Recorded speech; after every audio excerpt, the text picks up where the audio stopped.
Welcome to the Self-Storage University podcast, where you will learn the correct way to identify, evaluate, negotiate, perform due diligence on, renegotiate, finance, turn around, and operate self-storage facilities. And now, here is your host, a partner in one of the largest real estate portfolios in the U.S. with nearly $1 billion of holdings, Frank Rolfe.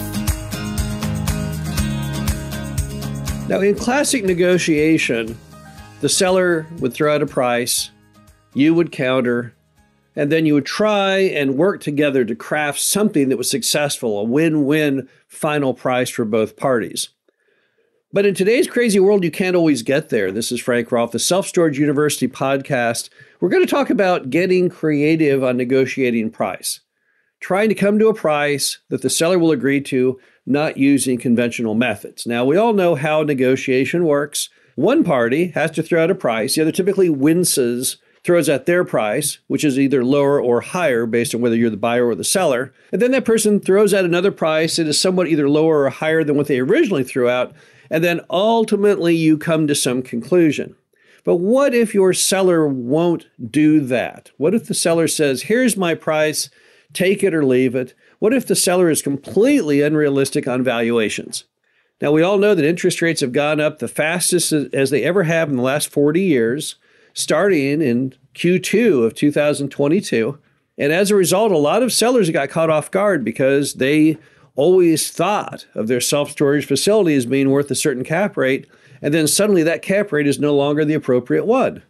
So when you contact them about selling, of course, they throw out the price of how it was prior to Jerome Powell going crazy with the federal funds rate. And of course, it's old news. They're living in a bygone era. That ship has basically sailed. They can't get that price anymore. But you can't get it through their head that they can't. So what do you do when you have a seller who seems to be somewhat unreasonable in what they're asking on the price? How do you try and turn that around and get a deal with them? Well, the first thing you can do when you have people who are unrealistic and you don't seem to be getting anywhere in negotiation is just to flip it over and say, look, what would I have to do to get this under contract? Which basically means let's cut out all the BS. Some people are just not very good at negotiating. So when you throw out the price and the seller, he doesn't really know how to counter or what to do, sometimes you can just cut through all of the murk and just say, okay, what would I have to do to get this under contract? Just to see if there's any chance of forging a deal. So if you say, oh, I'll give you $500,000, and he wants, I want 900,000. Well, I'll give you 600. I want 899,000. Maybe he's just a bad negotiator. So maybe you just need to say to him, hey, what would I have to do to get this done? Or another option would be to have an appraiser set the price. If you tell the person, well, here's the deal. I know you want the most money you can get, and I want to buy it at the lowest price I can get. And we can't seem to agree on what that price is that's correct for both of us. Maybe we should just get this thing appraised, right? I mean, we'll have to get a loan anyway. So if the appraisal doesn't come in, then we can't buy it. So let's go ahead and get an appraisal and let the appraisal set the price.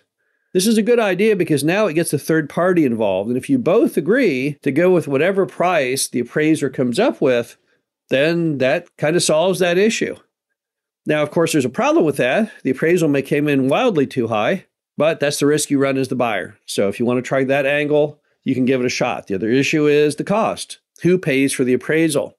Sometimes you don't have to do a full appraisal to satisfy the seller. All you would have to do is just get an opinion of value, maybe from a broker whose opinion that they would trust. Now, another option is to make the price contingent on hitting certain NOI targets. You've probably been reading recently about the lawsuit that Warren Buffett has with another company. I think it's Pilot Fuel Stop, I think. And what's at issue is they didn't get the entire chain for what they paid. There was 20% left over that they have to now negotiate what the correct price is for.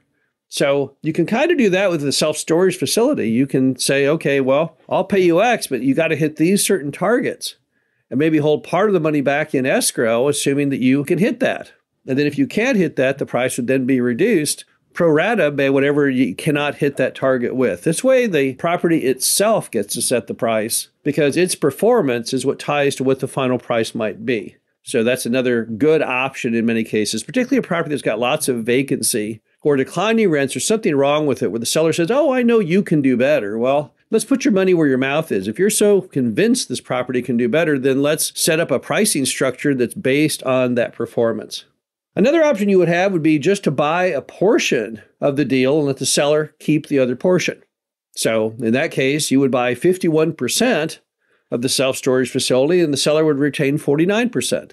Now, why this is an unusual construction is that typically when you sell something, you're out of the picture. But in this case, you're only selling a part. And you might say, why would a seller want to sell a part of a self-storage facility? Well, maybe they want a liquidity event to get some cash, but at the same time, they don't really want to cash out. They still believe in the property, or maybe they think the property will be worth more as interest rates decline, or maybe rents go up or occupancy goes up. So they say, well, okay, I'm not selling all of it. I'm only selling half. So if the other half goes up in value enough, then I'll ultimately get to my target price. Now, if you want to go with that, remember, you're going to have to retain 51% to have control. That's item one. Item two, getting financing on that may be nearly impossible. So you're going to have a really, really good banking relationship or some strategy, including paying for cash to get to that level of ownership. And then also don't forget that you've taken on kind of a strange partner you don't really know. So as a result, we're not really sure if this was a good idea or not till we find out whether that partnership is something that you can handle. You may end up having just bought yourself into a partnership with a nutty person. Finally, you could do a master lease with option agreement. Now, master lease with option is just that. You lease the entire property, lock, stock, and barrel. You take over, you start operating it, and you have a target price, which of course is the seller's price that they demanded on the front end. So if the seller says, oh, well, I won't sell this for less than $1 million, well, then that's your option price. You have the right to buy it at any moment for $1 million, up to typically 3 to 5 years into the future. But now you're going to try and make that happen by pushing the net income such that it is possible to get a loan on a deal that's $1 million, which day one may only be worth $800,000. Now, the beauty of the master lease with option is you don't have to put your money where your mouth is until you've successfully gotten there. You could always do the master lease. Under the theory, you can increase occupancy or rents, and then later bail out, pull the ripcord when you find out you were unsuccessful, that the market just won't support that. But at the same time, you have the seller locked in where they must sell at that price, so there's really not much they can do about it. Now, a word of caution on the master lease with option idea. What's at issue there is that typically when you get the thing fixed, when you've raised the occupancy and raised the rent, the seller doesn't want to sell anymore. They'll come to you and say, wow, this thing is looking great. I'm not going to sell at that price anymore. I want more. So if you do a master lease with option construction, you have to make sure that you have it completely in writing and that it is an absolute fail-safe, bulletproof agreement. Every time we've ever done a master lease with option on any property, what ultimately happens is they don't want to close at that price. We've never had to go to court over it, but we have had many heated arguments with people who signed on to the deal. We took over, we fixed the property, and then when we're finally ready to close, now they've changed their mind. They demand more money or say, I don't want to go through. But the good news is we've always had very, very well-drafted documents, and we have gotten the deals closed.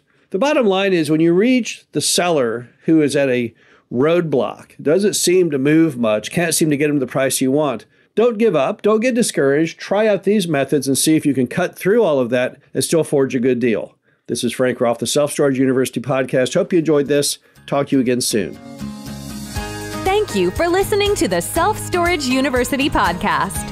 Be sure to visit us at ssupodcast.com, where you can learn the correct way to identify, evaluate, negotiate, perform due diligence on, renegotiate, finance, turnaround, and operate self-storage facilities.